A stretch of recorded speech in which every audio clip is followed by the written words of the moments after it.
à la brigade Proxo de Marseille.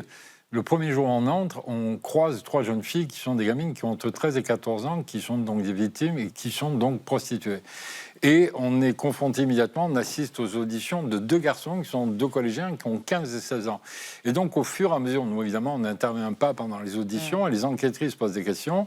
On comprend qu'ils ont 15 et 16 ans, qu'ils sont des gamins qui vont au stade, qui vont voir l'OM, qui ont une vie à peu près normale, sauf que suite à une opération place nette dans leur quartier, ils se sont retrouvés, et c'est eux qui le disent ensuite. Ils nous disent, on a été au chômage. Je dis, c'est une blague. Je dis, on n'est pas au chômage. Il me dit, non, mais on ne pouvait plus dealer, on ne pouvait plus couper, on ne pouvait plus charbonner, etc. Et donc, on a ripé vers le système de prostitution. Et c'est là où c'est dingue, c'est que ces gamins vous disent, mais en fait, on leur rend service à nos copines.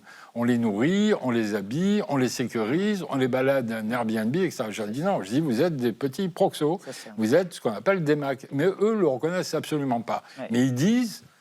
Et tu comprends, c'est beaucoup plus dangereux aujourd'hui de faire du trafic de stupes à Marseille. Tu peux te prendre une balle de calage dans le dos ou te faire rafler. Alors qu'avec la protection des mineurs, dans le pire des cas, tu vas devant un juge pour enfants, tu passes en comparution immédiate. Et d'ailleurs, c'est ce qui s'est passé. Les gamins, ils ont été libérés.